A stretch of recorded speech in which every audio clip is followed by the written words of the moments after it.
tem tanto interesse para o Ministério Público quanto uma pós-graduação, lato sensu, em direito ambiental, como é o paradigma tomado. Contudo, em vez de corrigir as notas, e aqui eu iria partir para anular a sessão, alegando que esta resolução não atende aos princípios da legislação em vigor. Me pareceria temerário, depois que consultei e verifiquei que essa resolução foi encaminhada para cá e não houve nenhuma rejeição a ela, seria uma insegurança jurídica muito grande tomar essa medida. Então, eu apresento um voto intermediário, aquele originariamente pensado por mim. Posto isso, eu termino. 1. A correção da nota no item mencionado do candidato recorrente de 4 para 8, ou seja, em vez de baixar a nota da especialização de 6 para 4, eu aumento a nota do mestrado para 8, que é seguindo até aquém da escala proposta pela própria instituição Ministério Público do Pará, quando publicou o edital para o concurso. Então, eu aumentaria de 6 para 8.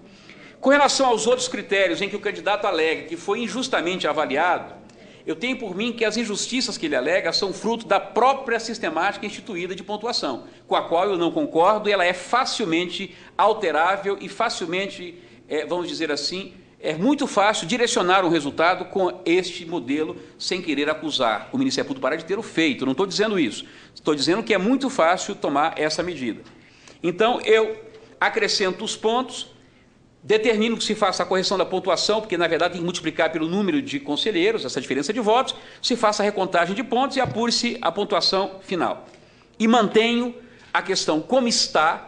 Se ele ingressar na lista com a nova pontuação, ele é o promovido, porque já é a quinta lista dele. Se ele não ingressar, fica como está. Entretanto, determino que o Conselho Superior do Ministério Público do Pará tome providência no sentido de rever a resolução 02 e adequá-la à resolução do Conselho Nacional e também da legislação federal, para que esse sistema de pontuação seja revisto, sem querer, naturalmente, interferir na autonomia do Ministério Público do Pará, mas entendo que este modelo não atende nem à nossa resolução, muito menos à lei federal, que determina, inclusive, que sejam votados nominalmente, em primeiro turno, os remanescentes de lista e, a partir daí, os demais.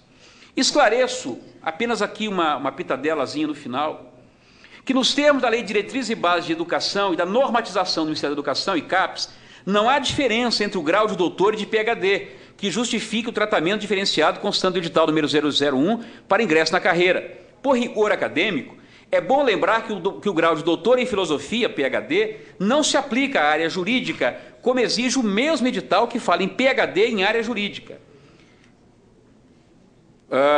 Em direito, a sigla usada pelas universidades que adotam diplomas ou títulos em latim é LLD, Legum Doctor, ou seja, doutor em leis, ou JD, Doctorem in Iure, ou ainda Iuris Doctor, que se traduz por doutor em direito e não por PhD, que é título dos doutores em filosofia e não em direito, não havendo nenhuma diferença na tradução feita para o sistema brasileiro, conforme determina o parecer do Conselho Federal já mencionado, 977/65, nas conversões e validações de títulos de PhD para doutores, que equivalem à mesma nomenclatura brasileira. Portanto, senhor presidente, é o meu voto de uma forma bastante tumultuada, porque eu fui obrigado a mexer nele, mas esta é a minha opinião. Em vez de anular a sessão, por entender que a resolução não preenche os requisitos legais, é preciso dar um mínimo de segurança jurídica, já que ela passou por aqui. Agora, eu corrijo apenas a pontuação, sem tirar ponto da candidata que foi promovida, eu apenas acrescento pontos ao mestrado, atendendo objetivamente ao critério que o próprio Ministério Público do Pará já havia estabelecido para titulação em concursos e validação de títulos. De uma forma, portanto, mais ou menos trôpega é o voto, senhor presidente. Só faço uma indagação preliminar, antes de colher os demais votos. As demais pessoas que participaram desse certame foram se manifestar? Os membros da lista, todos intimados, e como eu disse, a doutora Jaciema entra no polo ativo, impugnando também a sessão, mas ela pede que ela seja promovida e junta uma ação no STJ que não tem nada a ver com esse processo especificamente. Mas sim, foram intimados, sim. Presidente. Dúvida, senhor presidente. Sim, tenho. De aula, se a elevação da pontuação referente ao mestrado atende à resolução, ela extrapola o número máximo fixado na resolução? Fica abaixo, a resolução fixa para esse valor 12 pontos.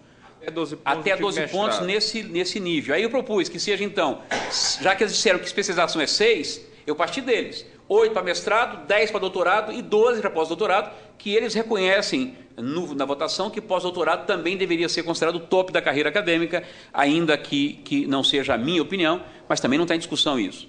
Mas chegaria a 12 pontos o máximo. Qual é o máximo da pontuação para o curso de especialização?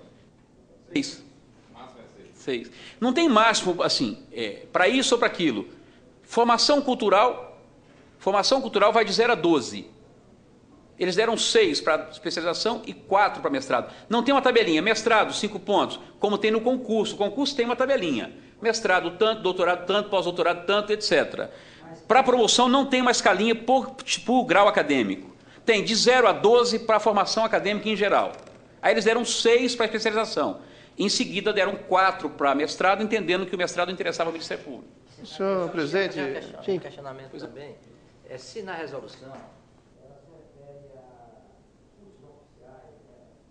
deles, ela repete trechos da própria Constituição, quando fala em curso da Escola Nacional e etc. Só que, no meu entendimento, quando a Constituição fala em cursos oficiais ou reconhecidos, em se tratando de pós-graduação, não está se falando em curso reconhecido pelo Ministério Público. Daqui a pouco o Ministério Público vai dizer que não reconhece o doutorado.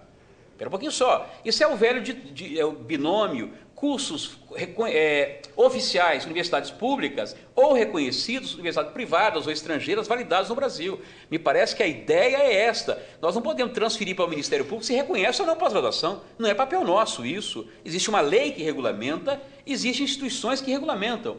E a pós-graduação do Ministério Público, que atribuíram nota 6, não está fora da lei de diretrizes, porque ela foi dada pela mesma Universidade Federal do Pará. O fato de ser um convênio com o Ministério Público não exime a Universidade Federal do Pará de cumprir as diretrizes da lei que trata do assunto, mas é isso. Vossa Excelência revoga Conselheiro liminar? Sandro, Vossa Excelência pediu... Revoga liminar. Revoga liminar. Revoga liminar. Eu tenho mais outras duas questões, senhor presidente. Não, o Santo está na frente. O Santo É uma questão, apesar da adiantada hora, mas é uma questão de debate que me parece importante. No mínimo, há 10 anos atrás, surgiu essa tese de criação desse sistema de pontuação, inclusive foi debatido no NATO, Cláudio deve lembrar disso, debatido em congressos nacionais do Ministério Público, no Conselho Nacional dos Procuradores Gerais também. Eu, sinceramente, não conhecia e não conheço ainda detalhadamente o sistema, mas fico muito satisfeito em ver o nobre colega do Ministério Público do Pará dizer que o Ministério Público do Pará teve um avanço com a implantação dessa nova sistemática. É certamente um sistema transparente, igualitário, vinculado, agora de objetivo também não tem muita coisa. Porque em promoção e remoção por merecimento, em que pese a Constituição incentivar e as leis orgânicas também seguirem o mesmo caminho, no encaminhamento de critérios objetivos para aferimento, nós temos no merecimento um critério subjetivo. Jamais a movimentação na carreira por merecimento perderá o seu caráter subjetivo. Mesmo utilizando a nota ou números, nós temos ali uma particularidade, uma partícula ainda que delimitada, mas de discricionalidade para a decisão. E nós estamos discutindo num procedimento de controle administrativo, de verificação da legalidade do ato administrativo. Vossa Excelência não entende, conselheiro de aulas, que a partir do momento de nós estarmos mudando a nota atribuída por um conselheiro, nós estamos invadindo a esfera de atribuição do Conselho Superior do Ministério Público do Pará. Essa atribuição não é nossa. Essa atribuição é do Conselho e do conselheiro, que tem a sua liberdade de decisão, dentro da sua discricionalidade. E Vossa Excelência lembrou com muita particularidade, essa sistemática foi aprovada pelo Conselho Nacional. Pode não ser até a mais simpática para mim e para os demais conselheiros, mas o Conselho Nacional já tomou uma decisão sobre a regularidade desse sistema. Então, trago esse ponto para a reflexão de Vossa Excelência, e até espero que isso seja debatido com mais profundidade, porque me parece essencial. A partir do momento que nós estivermos alterando a nota, nós vamos ter que entender necessariamente que essa nota é ilegal, porque O ato administrativo só pode ser modificado com base na ilegalidade. Mas o ato é ilegal. E aí eu vou mais à frente um pouco.